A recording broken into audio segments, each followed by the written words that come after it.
हाँ तो दोस्तों, एनसीईआरटी सीरीज में हम आगे चलते हैं। इस वीडियो में हम बात करने वाले हैं आज एलिमिनेशन रिएक्शंस की, ठीक है, और एलिमिनेशन वर्सेस सब्स्टिट्यूशन की, और इसी के साथ साथ रिएक्शन विद मेटल्स की बात करेंगे। ठीक है, बेहतरीन वीडियो हो गया यार। ये जितने भी टॉपिक हैं उनकी हर एक लाइन एनसीईआरटी की हम कवर करने वाले हैं, तो बिना देरी के इस बेहतरीन वीडियो को हम शुरू करते हैं। ठीक है जी, तो चलो यार शुरुआत करते हैं एलिमिनेशन रिएक्शन से। ठीक है, देखो यहाँ क्या होता है, रिएक्टेंट होता है साहब हेलो एल्केन या एल्काइल हैलाइड, ये होता है रिएक्टेंट। एक बार वापस देखो, रिएक्टेंट है यहाँ हेलो एल्केन या एल्काइल हैलाइड। इसको क्या करेंगे, हीट करेंगे हम एल्कोहलिक KOH की प्रेजेंस में। एक बार वापस देखो, हेलो एल्केन या एल्काइल हैलाइड है, इसको हम हीट करेंगे एल्कोहलिक KOH की प्रेजेंस में। ठीक है, तो होगा क्या, बहुत ध्यान से देखना। देखो, जो अल्फा कार्बन है उससे निकलेगा हैलोजन, बीटा से निकलेगा हाइड्रोजन, और कार्बन कार्बन के बीच में डबल बॉन्ड फॉर्म हो जाएगा। ठीक है, एक बार वापस देखो क्या हुआ क्या। देखो, जो अल्फा कार्बन है, अल्फा कार्बन का मतलब क्या होता है ये भी बता देता हूँ। देखो, अल्फा कार्बन का मतलब है कि जिससे फंक्शनल ग्रुप डायरेक्टली अटैच हो, वो होता है अल्फा कार्बन। ठीक है, देखो यार, ये जो कार्बन है इससे डायरेक्टली हैलोजन जुड़ा हुआ है, तो ये हो गया साहब अल्फा कार्बन। ठीक है, और बीटा कार्बन क्या होता है, देखो अल्फा कार्बन से डायरेक्टली जो कार्बन जुड़ा होता है वो होता है बीटा। तो देखो, ये इससे ये वाला कार्बन डायरेक्टली जुड़ा है तो होगा बीटा। तो देखो, अल्फा से निकलेगा हैलोजन, बीटा से निकलेगा हाइड्रोजन। ठीक है, और जो कार्बन कार्बन है उसके बीच में बन जाएगा डबल बॉन्ड। ठीक है, तो यार इस तरह से रिएक्शन होती है, और अच्छे से देखते हैं। देखो देखो, ये है एल्काइल हैलाइड, ये कहते हो हेलो एल्केन। हीट करेंगे एल्कोहलिक KOH की प्रेजेंस में, तो होगा क्या, अल्फा कार्बन से हैलोजन हट जाएगा, बीटा से हट जाएगा हाइड्रोजन, और देखो कार्बन बनाता है कितने बॉन्ड, 4 बॉन्ड। तो यार देखो, यहाँ 3 ही रह गए। ठीक है, देखो यहाँ से हैलोजन हटा तो ये 3 ही रह गए, यहाँ से भी हाइड्रोजन हटा तो इस कार्बन पे भी 3 ही रह गए। तो क्या होता है, इसके बीच में एक नया बॉन्ड और फॉर्म हो जाता है, यानी कार्बन कार्बन के बीच में डबल बॉन्ड आ जाता है। ठीक है, तो इस तरह से एल्कीन बन जाती है। ठीक है जी, देखो यार, जो रिएक्शन है इसको हम डीहाइड्रोहैलोजिनेशन भी कहते हैं। देखो ऐसा क्यों, डी यानी होता है निकलना, डी हाइड्रो यानी हाइड्रोजन का, हेलो यानी हैलोजन का। तो देखो यहाँ क्या हो रहा है, हाइड्रोजन भी निकल रहा है और हैलोजन भी निकल रहा है, इसलिए हम इस रिएक्शन को डीहाइड्रोहैलोजिनेशन भी कहते हैं। ठीक है, अब देखो एक और बहुत इंपॉर्टेंट बात, देखो यहाँ हम एल्कोहलिक KOH क्यों यूज कर रहे हैं, है ना। यहाँ हम एल्कोहलिक KOH है वो क्यों यूज कर रहे हैं, तो देखो देखो यहाँ हमने लिया एक तो अल्कोहल और KOH। तो देखो एल्कोहलिक KOH है, ये क्या मिलके बनाता है, देखो यहाँ से H निकलेगा, यहाँ से OH निकलेगा, और ये मिलके बना लेगा RO माइनस, यहाँ बन जाएगा RO माइनस। और देखो RO माइनस है, ये बहुत ही अच्छा बेस होता है, बहुत ही अच्छा क्या होता है, बेस। ठीक है, देखो जो एल्कोहलिक KOH है इसने हमको दे दिया एक बहुत अच्छा बेस। ठीक है, RO minus.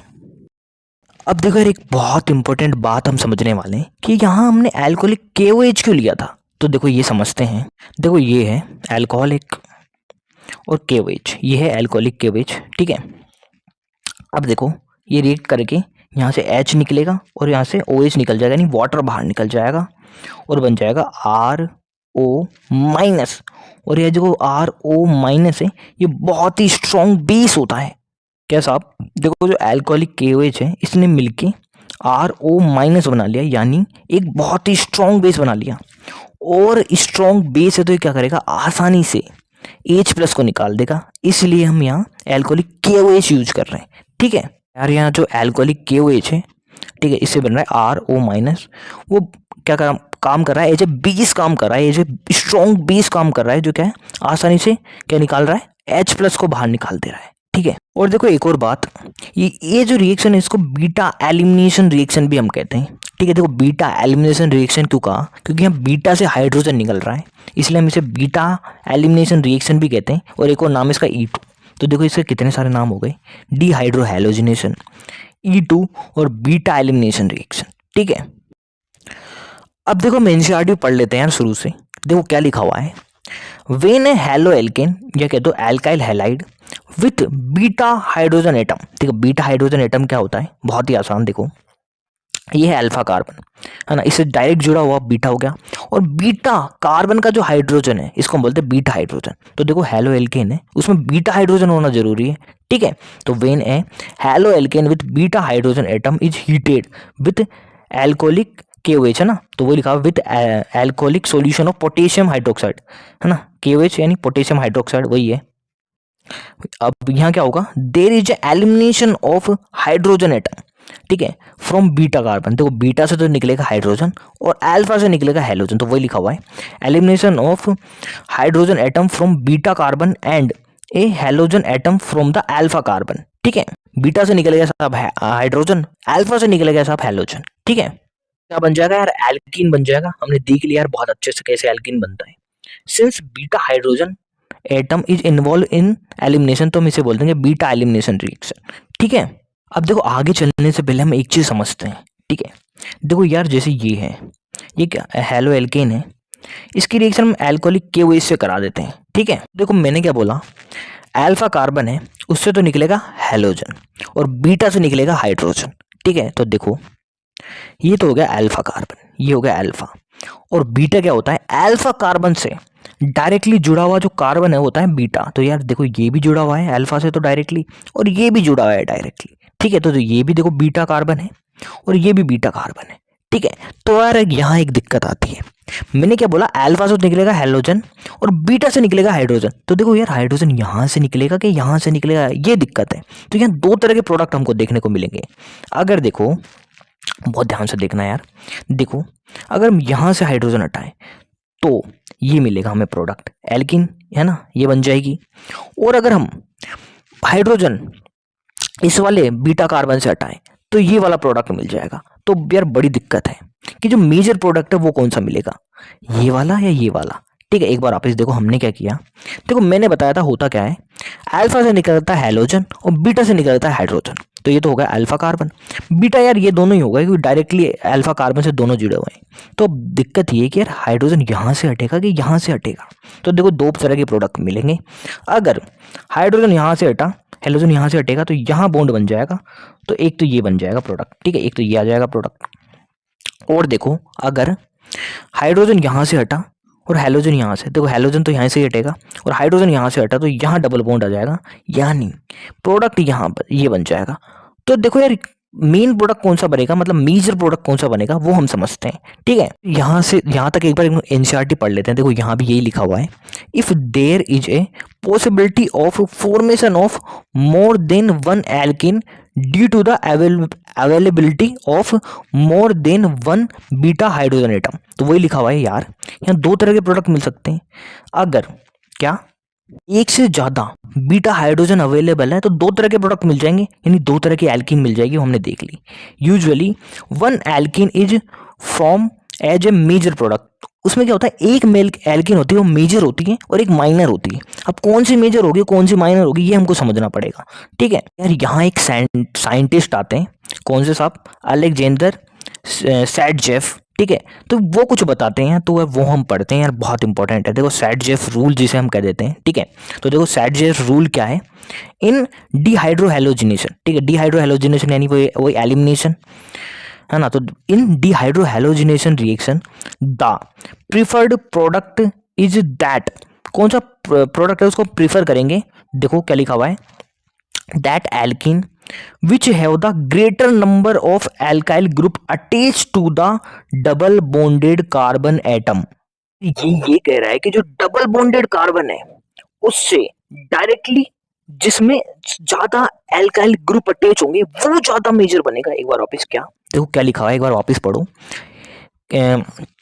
That alkene which have the greater number of alkyl group attached to the double bonded carbon atom, मतलब डबल बॉन्डेड कार्बन एटम से, है ना, डायरेक्टली जिसमें ज्यादा एल्काइल ग्रुप अटैच होंगे वो क्या हो जाएगा, मेजर हो जाएगा। तो देखो यहां हम देखें डबल बॉन्डेड कार्बन है ये, इससे डायरेक्ट, एक सेकेंड, ये है डबल बॉन्डेड कार्बन, इससे डायरेक्टली कितने एल्काइल ग्रुप जुड़े हुए हैं, तो भाई एक ही जुड़ा हुआ है, ये एक।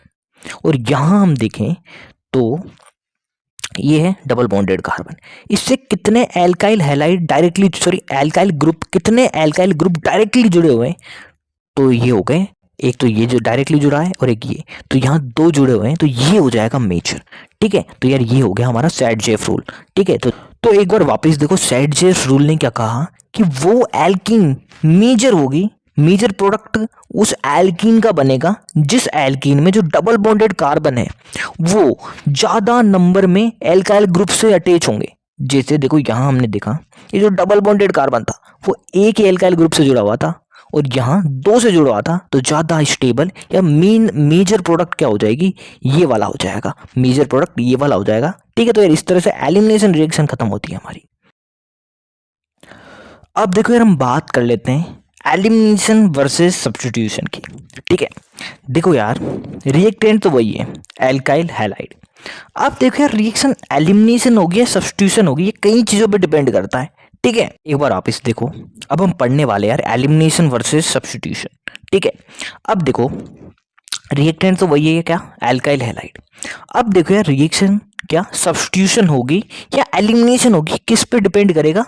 ठीक है, तो वो हम देखने वाले हैं। तो देखो मेनली ये डिपेंड करता है nature of alkyl halide, strength and size of base या न्यूक्लियोफाइल, इन पे डिपेंड करता है। इनको हम समझते हैं कैसे कैसे। ठीक है, तो देखो हम बात करते हैं एलिमिनेशन वर्सेस सब्स्टिट्यूशन की। ठीक है, देखो सब्स्टिट्यूशन है इसमें भी दो होती थी, हमने देखा था। देखो सब्स्टिट्यूशन में दो होती थी, SN1 और SN2। ठीक है, और एलिमिनेशन तो है ही। तो यार इन तीनों में से क्या होगी ये हम देखेंगे। ठीक है, तो यार सबसे पहले हम बात करते हैं प्राइमरी एल्काइल हैलाइड की। ठीक है, सबसे पहले हम बात करते हैं प्राइमरी एल्काइल हैलाइड की। अगर देखो प्राइमरी एल्काइल हैलाइड है तो तीनों में से क्या होगा, तो देखो पहला तो आता है SN1। तो क्या SN1 होगा, नहीं यार। देखो जो SN1 है उसमें क्या होता था, ये हटता था हैलोजन और कार्बोकेटाइन बनता था। और एक कार्बोकेटाइन है वो स्टेबल होना चाहिए तभी ये रिएक्शन होगी। तो देखो यहाँ तो स्टेबल है नहीं है। ठीक है, क्यों साहब, देखो यहाँ स्टेबल इसलिए नहीं है क्योंकि 1 डिग्री है, और 1 डिग्री में क्या होता है, कार्बोकेटाइन ज़्यादा स्टेबल नहीं होता है। देखो सबसे ज़्यादा स्टेबल होता है 3 डिग्री में, फिर 2 डिग्री में, और फिर 1 डिग्री में। ठीक है, ये सब हम यार हमने SN1 पढ़ी थी जब बहुत अच्छे से देखा था। ठीक है, आपको कोई भी डाउट हो तो यार उसको जाके देख लेना एक बार। ठीक है, तो देखो यार SN1 तो हो नहीं सकती क्योंकि यहाँ स्टेबल कार्बोकेटाइन तो बना नहीं है। देखो यार हम बात करते हैं एलिमिनेशन की कि क्या यहाँ एलिमिनेशन हो सकती है। तो देखो एलिमिनेशन में क्या होगा, अल्फा कार्बन से हैलोजन हटेगा, बीटा से हाइड्रोजन हटेगा और डबल बॉन्ड आ जाएगा, यानी ये एल्कीन बन जाएगी इस तरह से। ठीक है, अब देखो इस ये जो एल्कीन है इसे डायरेक्टली कोई एल्काइल ग्रुप तो जुड़ा ही नहीं है, तो ये क्या है ज़्यादा स्टेबल नहीं होती। या फिर इस एक और चीज़ है जिससे हम देख सकते हैं इसकी स्टेबिलिटी, वो है अल्फा हाइड्रोजन। ठीक है, देखो ये जो एल्कीन है इससे जुड़े कार्बन के इससे जुड़े कार्बन के जो हाइड्रोजन है वो हो जाएंगे अल्फा हाइड्रोजन। तो देखो यहाँ तो 0 है। ठीक है, अगर ये 2 डिग्री होता है हैलाइड तो यहाँ अल्फा हाइड्रोजन हो जाते 3। ठीक है, 3 डिग्री होता तो 6 हो जाते हैं। ठीक है, तो देखो यहाँ तो एल्कीन बना है। ठीक है, तो यार इसकी स्टेबिलिटी बहुत कम है क्योंकि एक तो अल्फा हाइड्रोजन भी नहीं है, और सेट-जेफ रूल को देखे तो यार डायरेक्टली कोई अल्काइल ग्रुप भी नहीं जुड़ा हुआ। ठीक है, तो यार एलिमिनेशन भी नहीं होगा यहाँ। तो देखो यार SN1 भी नहीं हो सकती और एलिमिनेशन भी नहीं हो सकता। अब बचा क्या, SN2। और देखो SN2 के लिए क्या चाहिए, स्टेरिक हिंड्रेंस बिल्कुल कम होनी चाहिए। तो देखो यहाँ तो स्टेरिक हिंड्रेंस बहुत कम है। ठीक है, तो क्या होगा, कोई न्यूक्लियोफाइल आएगा, अटैक करेगा पीछे से और आसानी से रिएक्शन हो जाएगी। ठीक है, तो यहाँ होगी क्या, SN2 रिएक्शन। ठीक है, अगर प्राइमरी एल्काइल हैलाइड होगा तो क्या होगी, SN2 रिएक्शन होगी। ठीक है, तो आप देखो SN2 में हमको पता है स्टेरिक हिंड्रेंस जितनी कम होगी उतनी आसानी से रिएक्शन हो जाएगी, और यहाँ स्टेरिक हिंड्रेंस बहुत कम होती है। तो पीछे से न्यूक्लियोफाइल आएगा, अटैक करेगा और इस तरह से रिएक्शन हो जाएगी। ठीक है, अब यार हम बात करते हैं 2 degree alkyl halide. 2 degree alkyl halide की बात करें तो देखो हम SN1 पे चलते हैं। तो देखो यार SN1 तो यहाँ होगी नहीं क्योंकि देखो ये हटेगा, कार्बोकेटाइन है वो इतना स्टेबल नहीं बनेगा यहाँ, तो SN1 तो होगी नहीं। अब आती है SN2 और E2। ठीक है, तो देखो यार E2 कब हो सकती है, बहुत ध्यान से सुनना, अगर कोई स्ट्रॉन्ग बल्कि बेस हो तो E2 हो जाएगी, और अगर स्ट्रॉन्ग स्मॉल न्यूक्लियोफाइल हो तो SN2 हो जाएगी। ठीक है, इसको समझते हैं। देखो अगर एक NCERT का बेहतरीन डायग्राम है ना, यहाँ से आपको समझ में आएगा ये पॉइंट।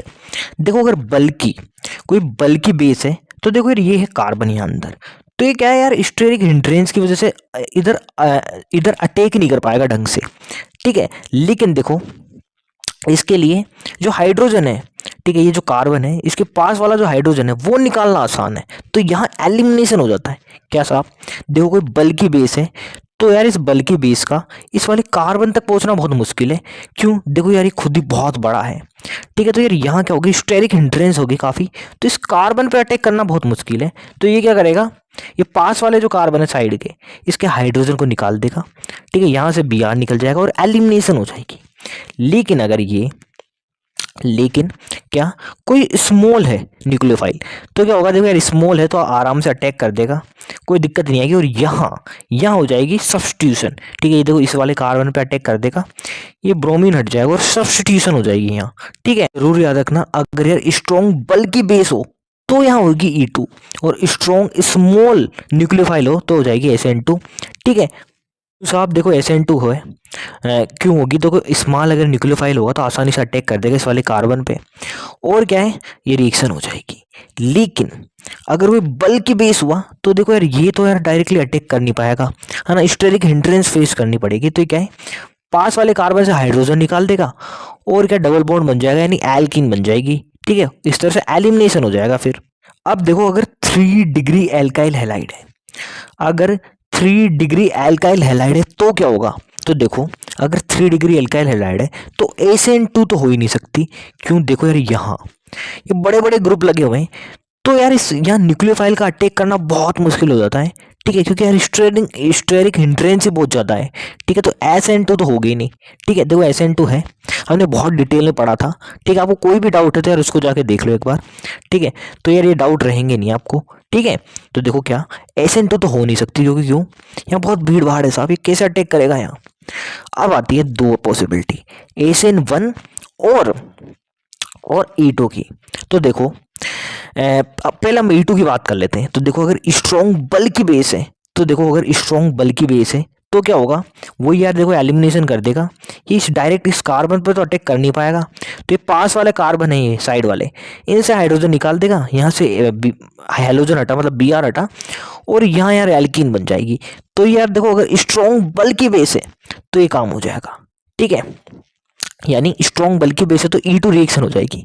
और देखो यार अगर स्मॉल वीक न्यूक्लियोफाइल है तो रिएक्शन हो जाएगी SN1। ठीक है, क्या देखो स्ट्रॉन्ग बल्कि बेस है तो E2 होगी, और स्मॉल वीक न्यूक्लियोफाइल है तो SN1 हो जाएगी। देखो ऐसा क्यों, देखो आपने SN1 रिएक्शन पढ़ी होगी, तो दो स्टेप में होती थी। पहले में क्या होता था, ये बॉन्ड ब्रेक होता था कार्बन हेलोजन का, और यहाँ क्या बनता था, कार्बोकेटाइन बनता था। तो ये कार्बोकेटाइन बनेगा। ठीक है, अब देखो स्मॉल और वीक न्यूक्लियोफाइल होगा तो आसानी से अटैक कर देगा। ठीक है, देखो यार यहाँ वीक की बहुत होता है, क्योंकि देखो यार यहाँ कार्ब पॉजिटिव बन गया। ठीक है, और ये कार्ब पॉजिटिव है, बहुत रिएक्टिव होता है, फटाफट से न्यूक्लियोफाइल ले लेता है। अगर वीक भी है तो भी ये रिएक्शन हो जाती है। ठीक है, इसलिए क्या है, स्मॉल वीक न्यूक्लियोफाइल होगा तो रिएक्शन हो जाएगी SN1। ठीक है, SN1 को भी हम देख ले, तो पहली स्टेप में क्या हो रहा था, ये बॉन्ड ब्रेक हो रहा था और कार्बोकेटाइन बन रहा था। ठीक है, और देखो यार जो कार्बोकेटाइन है, ठीक है, 3 डिग्री के केस में क्या होता है, बहुत ही स्टेबल होता है। देखो ये 3 डिग्री एल्काइल हैलाइड है, कार्बोकेटाइन बना तो ये बहुत ही स्टेबल है साहब। और देखो ये कार्ब पॉजिटिव है, काफी रिएक्टिव होता है, न्यूक्लियोफाइल है, इसे आसानी से रिएक्ट कर लेता है, इसलिए वीक न्यूक्लियोफाइल भी है तो भी रिएक्शन हो जाएगी। ठीक है, क्योंकि देखो यहाँ है पॉजिटिव और न्यूक्लियोफाइल के पास क्या है, इलेक्ट्रॉन्स, तो आसानी से रिएक्शन हो जाएगी। अगर वीक भी है तो भी हो जाएगी।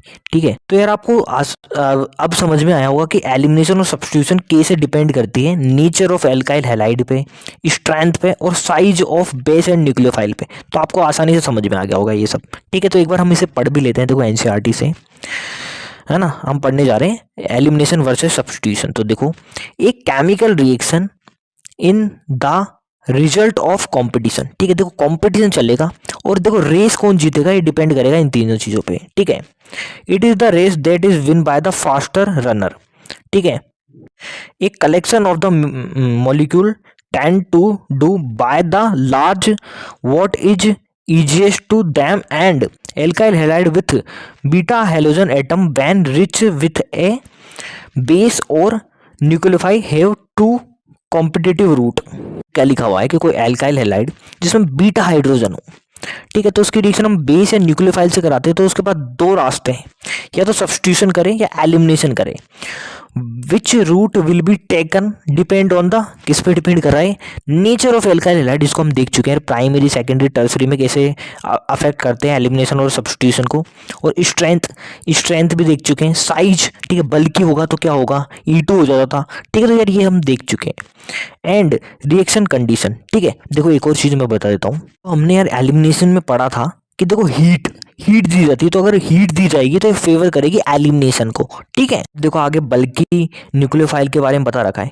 देखो अगर कोई बल्कि न्यूक्लियोफाइल है तो देखो यार इसका कार्बन पे अटैक करना तो मुश्किल है, काफ़ी भीड़ भाड़ है। देखो यार एक ग्रुप आएंगे बीच में, तो यार क्या करता है, इस साइड वाला कार्बन, इससे हाइड्रोजन हटाना बहुत आसान होता है इसके लिए, यानी H+ निकालना आसान होता है, इसलिए यहाँ एलिमिनेशन हो जाता है, ठीक है। तो वही लिखा हुआ है, बल्कि nucleophile will prefer to act as a base and extract a proton rather than approach a tetravalent carbon atom, ठीक है, क्योंकि यार स्टेरिक हिंड्रेंस है यहाँ।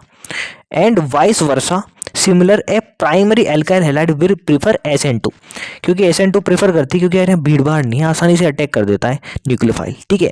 ए सेकेंडरी हैलाइड SN2 और elimination depend upon the strength of the base and nucleophile, ठीक है। देखो सेकेंडरी एल्काइल हैलाइड है, उसमें हम देख चुके हैं, देखो दो चीज़ें होती है, या तो E2 होगी या SN2 होगी, ठीक है। डिपेंड करता है, देखो बल्कि बेस होगा तो हो जाएगी E2, स्ट्रॉन्ग स्मॉल न्यूक्लियोफाइल होगा तो हो जाएगी SN2, ठीक है। ठीक है, अब आगे चलते हैं। देखो टर्सरी हैलाइड है ना, इसमें क्या क्या हो सकता है, SN1 भी हो सकता है और E2 यानी एलिमिनेशन भी हो सकता है, ठीक है। और देखो SN1 रिएक्शन है, उसमें बनता है कार्बोकेटाइन, तो जितना स्टेबल कार्बोकेटाइन बनेगा वो फेवर कर देगा SN1 को, ठीक है। तो यार ये हो गया इस तरह से एलिमिनेशन वर्सेस सब्स्टिट्यूशन, ठीक है जी। हाँ तो दोस्तों अब हम यार आगे चलते हैं, आगे हम बात करते हैं रिएक्शन विथ मेटल्स, ठीक है। अब देखो जो एल्काइल हैलाइड है इसकी रिएक्शन हम कराएंगे किसी मेटल से, तो देखो होगा क्या, बहुत ध्यान से देखना। ये क्या एल्काइल हैलाइड है, इथाइल ब्रोमाइड, इसकी रिएक्शन हम मैग्नीशियम से करा देते हैं। तो देखो होता क्या है, देखो पहली बात ये रिएक्शन होगी ड्राई ईथर की प्रेजेंस में, अगर ईथर वेट हुआ तो क्या होगा ये भी हम देखेंगे, ठीक है। अभी हम देख लेते हैं ये वाली रिएक्शन, ठीक है। देखो CH3 CH2 Br है, तो यहाँ क्या होगा, सबसे पहले बॉन्ड ब्रेक हो जाएगा, ये बॉन्ड ब्रेक होगा और यहाँ बीच में आ जाएगा मैग्नीशियम, मतलब CH3 CH2 MgBr बन जाएगा, ठीक है। एक बार आप इसे देखो हुआ क्या, ये जो कार्बन और ब्रोमीन का बॉन्ड था वो ब्रेक हो गया और वहाँ बीच में लग गया मैग्नीशियम और फिर ये ब्रोमीन, ठीक है। अब यार देखो इसके मैकेनिज्म समझते हैं यार, ऐसा कैसे होता है, ठीक है। वैसे हम इसको बोलते हैं ग्रिग्नार्ड रिएजेंट, इसे हम बोलते हैं ग्रिग्नार्ड रिएजेंट, ठीक है। अब देखो यार इसको बहुत डिटेल में हम समझते हैं, ठीक है। फिर हम NCERT में आएंगे, अभी तक कुछ समझ में नहीं आया तो टेंशन मत लेना, अब हम इसे और बेहतर तरह से समझते हैं। अब देखो यार हम समझते हैं यार कैसे ग्रिग्नार्ड रिएजेंट बनता है, ठीक है। तो इसके मैकेनिज्म हम समझने वाले हैं, ठीक है। तो देखो सबसे पहले क्या होता है, RX होगा, कोई एल्काइल हैलाइड होगा, ठीक है, एल्काइल हैलाइड होगा, ठीक है। देखो एक और बहुत इंपॉर्टेंट बात ये ध्यान रखना है, जो R है यानी जो एल्काइल है इसकी जगह एरिल हैलाइड भी हो सकता है, ठीक है। क्या, देखो ये जो R है इसकी जगह एरिल हैलाइड भी हो सकता है, एल्काइल हैलाइड है उसकी जगह एरिल हैलाइड भी हो सकता है, ये ध्यान रखना, ठीक है। देखो हुआ क्या, सबसे पहले जो RX है इसके बीच का बॉन्ड है वो ब्रेक होगा, सबसे पहले इसका बीच का बॉन्ड ब्रेक हो जाएगा और जो दो इलेक्ट्रॉन है यहाँ है ना, इस बॉन्ड में दो इलेक्ट्रॉन होंगे वो बराबर बराबर डिवाइड हो जाएंगे, एक चल जाएगा किसके पास, एल्काइल के पास, दूसरा चला जाएगा हैलोजन के पास, ठीक है। एक बार आप इस क्या देखो, जो हैलोजन सॉरी एल्काइल और हैलाइड है इसके बीच का बॉन्ड ब्रेक होगा सबसे पहले, ठीक है। और यहाँ क्या है, जो इलेक्ट्रॉन है वो बराबर डिवाइड हो जाएंगे, एक चल जाएगा एल्काइल के पास, एक चल जाएगा हैलोजन के पास, ठीक है। अब देखो जो मैग्नीशियम है इसके पास दो इलेक्ट्रॉन है, ठीक है। तो देखो मैग्नीशियम सबसे पहले क्या करेगा, अपना इलेक्ट्रॉन है हैलोजन को दे देगा और यहाँ आयनिक बॉन्ड बन जाएगा, ठीक है। देखो एक बार वापिस यार बहुत इंपॉर्टेंट है, देखो जो मैग्नीशियम है वो है इलेक्ट्रो पॉजिटिव और हैलोजन होता है हाईली इलेक्ट्रोनेगेटिव। तो होता क्या है, जो मैग्नीज है अपना इलेक्ट्रॉन हैलोजन को दे देगा और यहाँ बन जाएगा एक आयनिक बॉन्ड, मैग्नीशियम और हैलोजन के बीच में बन जाएगा एक आयनिक बॉन्ड, ठीक है। अब देखो क्या होगा, मैग्नीज है वो और ये जो आर मतलब जो कार्बन है वो क्या करेंगे, कोवैलेंट बॉन्ड बनाएंगे, ठीक है। अब आप कहोगे यार यहाँ आयनिक बॉन्ड क्यों नहीं बना, ठीक है। देखो यार जो आर है वो इलेक्ट्रोनेगेटिव तो है, लेकिन बहुत ही ज़्यादा इलेक्ट्रोनेगेटिव नहीं है। देखो हैलोजन जो था वो तो हाईली इलेक्ट्रोनेगेटिव था, लेकिन जो आर है यानी जो कार्बन है वो ज़्यादा इलेक्ट्रोनेगेटिव नहीं है। ठीक है, तो इसलिए यहाँ क्या है, आयनिक बॉन्ड नहीं बनेगा, यहाँ बनेगा कोवलेंट बॉन्ड। ठीक है, यानी जो ये बॉन्ड बना है, ये कोवलेंट बॉन्ड बना है, इसको हम बोलेंगे ऑर्गेनोमेटेलिक बॉन्ड। क्यों? क्योंकि कार्बन और मेटल के बीच में बॉन्ड बन रहा है, इसलिए हम इसे बोलेंगे क्या, ऑर्गेनोमेटेलिक बॉन्ड। ठीक है, इसीलिए यार इस कंपाउंड को हम ऑर्गेनोमेटेलिक कंपाउंड भी कहते हैं। क्यों? क्योंकि यहाँ ऑर्गेनोमेटेलिक बॉन्ड बनता है। ठीक है जी, एक बार यार फटाफट से एक बार वापस समझा देता हूँ कैसे क्या हुआ, कैसे क्या हुआ। ठीक है, देखो सबसे पहले बॉन्ड ब्रेक हुआ। ठीक है, बराबर इलेक्ट्रॉन बट गए दोनों में, आर और एक्स में। अब देखो मैग्नीज के पास 2 इलेक्ट्रॉन थे। देखो मैग्नीज ने अपना इलेक्ट्रॉन इसे डोनेट किया और यहाँ बन गया आयनिक बॉन्ड। मैग्नीज और हैलोजन के बीच में बन गया सब आयनिक बॉन्ड। ठीक है, अब देखो जो ये दूसरा एक, देखो एक इलेक्ट्रॉन और बचा है मैग्नीज के पास, और ये जो कार्बन यानी आर के पास, एल्काइल के पास जो इलेक्ट्रॉन है, ये दोनों शेयरिंग करेंगे और कोवलेंट बॉन्ड बना लेंगे।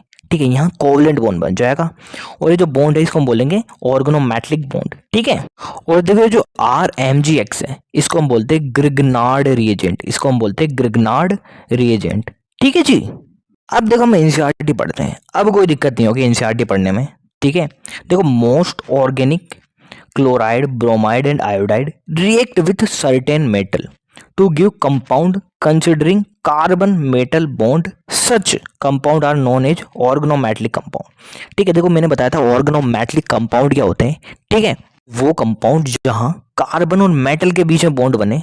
ठीक है, इस बॉन्ड को तो हम बोलेंगे ऑर्गेनोमेटेलिक बॉन्ड और कंपाउंड हो जाएगा ऑर्गेनोमेटेलिक कंपाउंड। ठीक है, आगे बढ़ते हैं यार। An important class of organometallic compound discovered by Victor Grignard in 1900 is alkyl magnesium halide RMgX। देखो जो RMgX है, ठीक है, इसको हम ग्रिग्नार्ड रिएजेंट बोलते हैं। क्यों साहब? इसको डिस्कवर किया था विक्टर ग्रिग्नार्ड ने। ठीक है, और वैसे इसका नाम क्या हो जाएगा, देखो यहाँ है एल्काइल, मैग्नीशियम भी है और हैलोजन भी है, तो इसका नाम क्या हो जाएगा, एल्काइल मैग्नीशियम हैलाइड। ठीक है, रेफर एज ग्रिग्नार्ड रिएजेंट। क्यों? क्योंकि यार जो ग्रिग्नार्ड थे उन्होंने इसके डिस्कवर किया था। ठीक है, these reagent are obtain by the reaction of the halo alkane with magnesium metal in dry ether. ठीक है, देखो यार हेलो एल्केन या एल्काइल हैलाइड है, इसकी रिएक्शन हम मैग्नीशियम से कराएंगे। ठीक है, तो क्या होगा, ड्राई ईथर की प्रेजेंस में तो ग्रिग्नार्ड रिएजेंट बन जाएगा। हमने पूरी मैकेनिज्म भी देखी थी अभी जस्ट। अब देखो आगे बढ़ते हैं। In the Grignard reagent the carbon magnesium bond is covalent but highly polar with carbon pulling electron from electropositive magnesium. The magnesium and halogen bond is essentially ionic। ठीक है, यार ये तो हमने देख लिया था कि मैग्नीशियम और हैलोजन का बॉन्ड है वो क्या होता है, आयनिक होता है। ठीक है, बाकी ये लाइन है इसको भी हम थोड़ा समझते हैं, ये बॉन्ड हाईली पोलर कैसे है। ठीक है, देखो यार यहाँ हम देखें तो देखो जो कार्बन है और जो मैग्नीशियम है इसमें कार्बन ज़्यादा इलेक्ट्रोनेगेटिव है मैग्नीशियम की तुलना में। तो वो कार्बन है उसकी इलेक्ट्रोनेगेटिविटी होती है 2.5, मैग्नीशियम की होती है 1.2। ठीक है, याद नहीं करना, मैं ऐसे ही बता रहा हूँ। ठीक है, देखो जो कार्बन है ज़्यादा इलेक्ट्रोनेगेटिव है, तो ये जो इलेक्ट्रॉन है उनको अपनी तरफ खींचता है। ठीक है, जो कार्बन है, जो इलेक्ट्रॉन है, इलेक्ट्रॉन क्लाउड इसको अपनी तरफ खींचेगा, जिससे क्या है, कार्बन है इसके पार्शियल नेगेटिव चार्ज आ जाएगा। और देखो मैग्नीज है, इसे दूर जा रहे हैं इलेक्ट्रॉन, तो इस पे क्या है, पार्शियल पॉजिटिव चार्ज आ जाएगा। ठीक है जी, और आप इस देखो जो कार्बन है और जो मैग्नीशियम है, इसमें कार्बन है वो क्या ज़्यादा इलेक्ट्रोनेगेटिव है, तो क्या करता है, जो इलेक्ट्रॉन पेयर है ये इसको अपनी तरफ खींचता है क्योंकि ज़्यादा इलेक्ट्रोनेगेटिव है। ठीक है, तो क्या होगा, यहाँ पार्शियल नेगेटिव चार्ज आ जाएगा। और मैग्नीशियम से तो दूर जा रहे हैं यार इलेक्ट्रॉन क्लाउड, तो क्या इस पर पार्शियल पॉजिटिव चार्ज आ जाएगा। ठीक है, तो यार इस तरह से यार पार्शियल नेगेटिव और पार्शियल पॉजिटिव इस तरह से 2 पोल डेवलप हो जाएंगे। इसलिए यार क्या है, हाईली पोलर, इसलिए इसे हमने बोला था हाईली पोलर। ठीक है, अब देखो यार ये बॉन्ड ब्रेक हो जाएगा और आर है इस पे नेगेटिव आ जाएगा। ठीक है, क्या साहब, ये बॉन्ड ब्रेक हुआ। ठीक है, ये ब्रेक हुआ, जो अनइक्वल ब्रेक हुआ, जो इलेक्ट्रॉन थे आर के पास चले गए एल्काइल के पास और आर नेगेटिव बन गया। ठीक है, और ये जो आयरन नेगेटिव है ये हाईली रिएक्टिव है यार, इसको कहीं से भी हाइड्रोजन दिख गया ना वो रिएक्ट कर लेगा और आर H बॉन्ड बना लेगा, ठीक है, कार्बन और हाइड्रोजन बॉन्ड बन जाएंगे, ठीक है जी। और आप देखो ये हाईली पोलर है, दिख गया, देखो यहाँ पार्शियल नेगेटिव हो गया, पार्शियल पॉजिटिव हो गया, इस तरह से पोल डेवलप हो गए हैं। अब देखो क्या होगा, बॉन्ड ब्रेक हो जाएगा और R नेगेटिव बन जाएगा, जो क्या होता है हाईली रिएक्टिव होता है और बहुत ही अनस्टेबल है। ये चाहेगा यार कहीं से भी हाइड्रोजन मिल जाए फटाफट से ले लेगा, उसे रिएक्ट कर मतलब उससे रिएक्ट कर लेगा फटाफट से और RH बॉन्ड बना लेगा, ठीक है।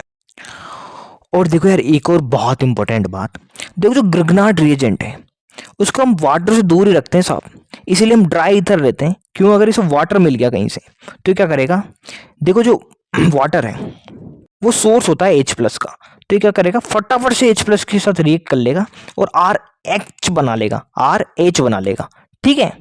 क्या साहब, देखो जो ग्रिग्नार्ड रिएजेंट है इसको जैसे ही वाटर मिला, ये क्या करेगा, जो वाटर है वो H+ का सोर्स है, तो H+ से फटाफट से रिएक्ट करके RH बना लेगा। इसलिए क्या है, हम ड्राई ईथर की प्रेजेंस में रिएक्शन कराते हैं, ठीक है जी। तो देखो यार ये लाइन भी क्लियर हो गई थी। देखो कार्बन मैग्नीशियम बॉन्ड कोवलेंट तो होते हैं लेकिन हाईली पोलर भी होते हैं, ये हो गया, ठीक है। अब हम आगे चलते हैं। Grignard reagent are highly reactive, ये बहुत रिएक्टिव होता है, क्यों होता है ये हमने देख लिया, ठीक है। And react with any source of proton, देखो इसे जैसे ही प्रोटोन मिला इसके साथ फटाफट रिएक्ट कर लेगा, क्योंकि देखो R नेगेटिव है, बहुत ही अनस्टेबल है, इसको जैसे ही क्या H+ मिला या H मिला फटाफट से रिएक्ट कर लेगा उससे और क्या बना लेगा, एक हाइड्रोकार्बन, ठीक है। Even water, alcohol, amine are sufficiently acidic to convert them to corresponding hydrocarbon, ठीक है। यार यही रीजन है, क्या है, हम ये जो रिएक्शन है ड्राई ईथर की प्रेजेंस में कराते हैं, तो वही लिखा हुआ है, it is therefore necessary to avoid even trace of the moisture from a Grignard reagent, that is why reaction is carried out in the dry ether, ठीक है, हो गया ये भी।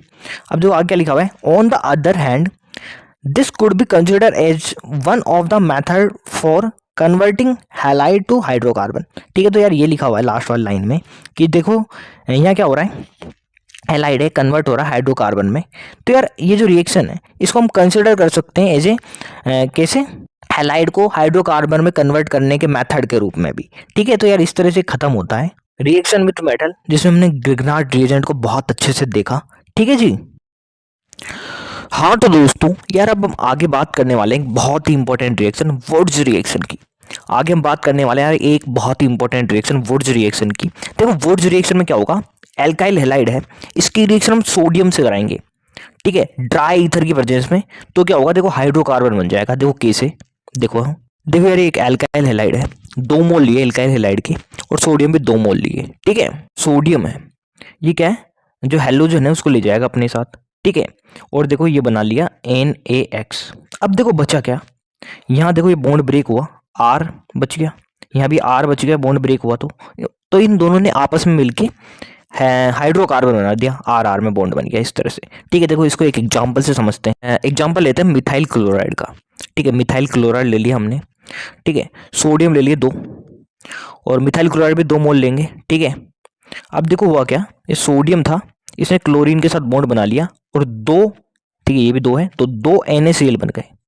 अब देखो बचा क्या यार, देखो यहाँ से बॉन्ड ब्रेक हुआ साहब, एक सेकंड, यहाँ से बॉन्ड ब्रेक हुआ, CH3 बच गया, यहाँ भी बॉन्ड ब्रेक हुआ, CH3 बच गया, तो इस CH3 ने आपस में बॉन्ड बना लिया, तो इस तरह से CH3 यानी इथेन बन गया साहब, ठीक है। आप ध्यान से देखो तो कार्बन डबल हो गए, देखो एल्काइल हैलाइड है, मतलब जो CH3Cl था, मतलब मिथाइल क्लोराइड जो था उसमें कार्बन थे 1, अब जो प्रोडक्ट बना CH3 यानी इथेन, इसमें कार्बन हो गए 2, तो इस तरह से कार्बन है वो डबल हो जाते हैं प्रोडक्ट में, ठीक है जी। एक बार आप देखो ये था हमारा क्या रिएक्टेंट CH3Cl, ठीक है, इसमें कार्बन था 1, फिर क्या हुआ, रिएक्शन हुई और एंड प्रोडक्ट क्या बन गया, इथेन, जिसमें 2 कार्बन है, यानी जो कार्बन है वो डबल हो गए, है ना, प्रोडक्ट में। तो यार यही है साहब, यहाँ भी देख लो, है ना, RX है, सोडियम है, बॉन्ड ब्रेक होगा, NaX बाहर निकल जाएगा और ये जो R है 2 मोल है, तो R और R आपस में बॉन्ड बना लेगा, ठीक है। तो यार इस तरह से होगी, देखो NCERT पढ़ लेते हैं।